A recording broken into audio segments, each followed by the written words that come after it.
cousin to Am I the a-hole for telling my cousin to stay sick and refusing to help her anymore? My cousin Beth is 24. I'm 3 years older than her and a know-it-all. She's been like this since we were kids because she was so gifted and smart. Beth's parents spoiled her. For example, once when we were playing as a kid, Beth threw a chunk of concrete we had found at me. I have a scar on my face from it, and I remember Beth's parents saying it was my fault for being the way of her throwing. Beth has pretty much done nothing for herself. Her parents bought her a car, paid for college, which she dropped out of, and let her boyfriend live in their home for 2 years, and constantly buy her food because she just doesn't know how to spend her money wisely. About 2 months ago, Beth's car broke down. The transmission is shot, and it will not start. Since I've been giving her a ride in exchange for gas money. Beth's parents keep saying they'll get the car fixed. However, my parents have told me that they have no plans of getting it fixed and are waiting on Beth to do it herself. Last night, Beth's boyfriend called me saying she was throwing up. Her mom refuses to come and she needs to go to the ER. Mind you, this call came out about 9 p.m. and I was just about to go to bed. Still, I drove to check up on the situation and Beth was sick. I took her to the ER and waited until nearly 1 a.m. in the parking lot. As due to COVID, I wasn't allowed inside with her. Beth came outside furious. I asked her what was wrong and she goes on a rant about how the doctor doesn't know what he's talking about. They did everything wrong and gave her medication she's allergic to. The doctor told her she has a UTI and a kidney infection, gave her 3 prescriptions for antibiotics. Beth didn't tell her she was allergic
really bad situation that I'm gonna, a bad hypothetical, but if the parents had died, that's like giving all of the money from the house to Henry, and that's not fair to the other kids. But I do understand the logical point of view where Henry and Abigail do have a bigger need for it because they have a family.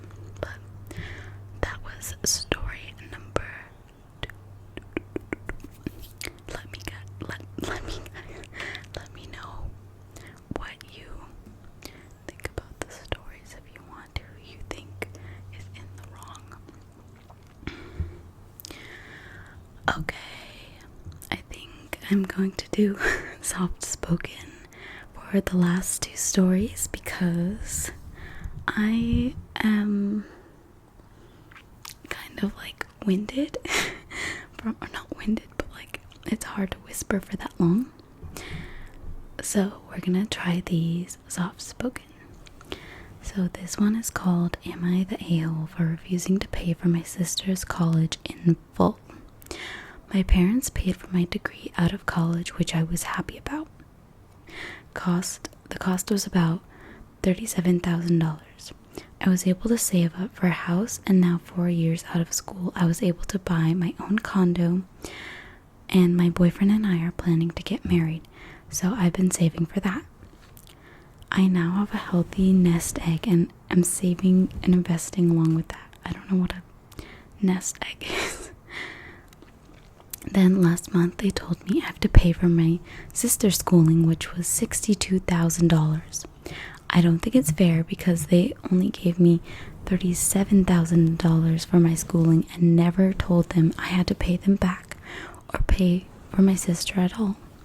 They won't admit it, but I think they lost a lot of money when my dad was stock trading and doing risky investments since they sold their house right afterwards, saying they wanted to downsize, but also got super bitter and weird about money around our relatives, including picking a fight with my uncle, who was always wealthy.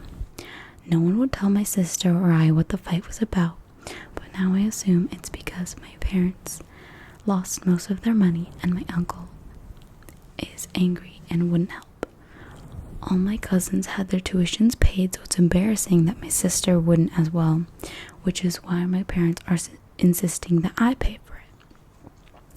I told them and my sister, I would give them $19,000, which was about half the amount for my schooling, so it would be like the $37,000 was split between us.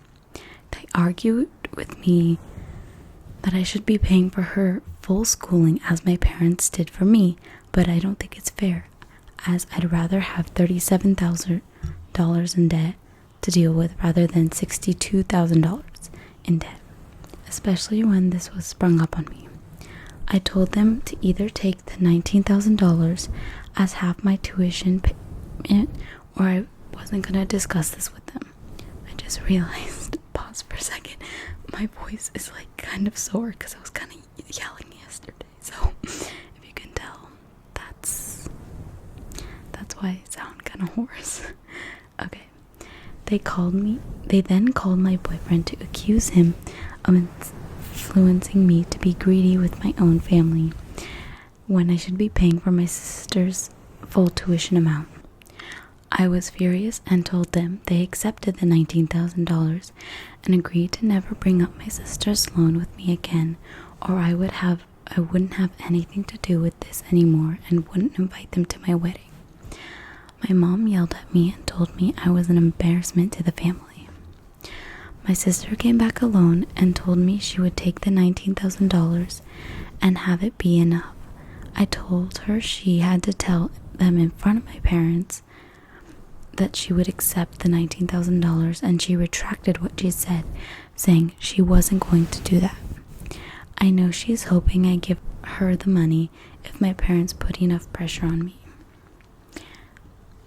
What? Who would?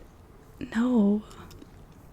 The author of this story is completely right, saying it was never stated that her parents expected her to pay them back for the schooling.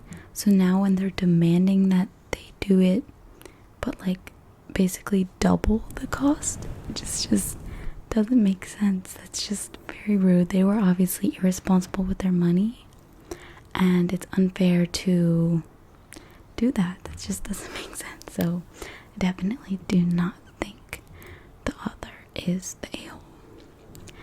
Okay, this one is called Am I the a-hole for potentially traumatizing my neighbor's children after they kept coming onto my property and trying to get into my house? Me and my now fiance have lived in this house and neighborhood for a few months now. I have a 1-year-old son myself, so I know how kids can be. However, my neighbors have 3 children, a 9, 12, and 14-year-old. All of them are boys. At first, they weren't too much trouble. I would just see them running around, throwing sticks, riding scooters across the street. But as of recently, they have started getting closer to my property. This all started with the oldest one throwing various trash into our yard that my fiance would constantly have to pick up. Then all 3 children started digging holes in our yard, banging on the door, and I even caught them trying to lockpick my front door with a bobby pin. This had happened 4 to 5 times already. Of course, I brought this up to their mother, who has done little about it. They seem to have very little supervision, and apparently CPS has already been called a numerous amount of times because of how often they seem to be left alone. I warned the mother that we have 2 big dogs whose sole purpose was to protect against intruders. So, if their sons happened to actually get into my house, they would probably end up hurt. I did not want these little children to end up hurt, of course, which is why I was warning her. She brushed it off, saying if anything happened to her boys, she would have me promptly arrested and my dogs put down. Oh my goodness. So I decided to take matters into my own hands to ensure safety of the boys. As expected, the oldest one and his brothers were sneaking around my yard again. I waited until they got closer to the front door. When the second youngest opened the door, I said a command to my dog, and they ran out immediately, barking and growling. All the boys screamed and started yelling. They ran away all the way back to their house, getting wet by the lawn sprinklers on the way. I called my dogs back. They stopped at the end of the lawn like I had trained them to, and we didn't hear much for a few days. Their mother and the police came knocking at the door. She said some stuff about how my dogs bit her children and I was a danger to the neighbors. But I showed the security footage of my camera to the police and it pretty much died down from there. She's still trying to keep the case open, but I feel as if I've done little to no wrong. Her boys don't bother us anymore, and her children aren't hurt and were never going to be. Okay. Then there's a little edit at the bottom saying that the author decided not to press charges and everything kind of ended up okay. But this is just crazy. Like, the kids were doing something like illegal in the first place, so obviously they're kids and I'm sure they're bored and acting up if their mother's like not giving them the attention they need. But that's not fair to call the police and claim that the dogs bit them when the author is saying they're actually well-trained dogs and never had any intention of harming the kids. So I definitely do not think that the author is the a-hole in this situation. Anyways, those are all the stories that I picked out. Hopefully you are a little more relaxed, or if you're doing some sort of work, I hope that went well and this could be some nice background noise. This is definitely a more laid back and chill video. And yeah, like I said before, I'll try to be more active. School is really like already stressing me out, but I do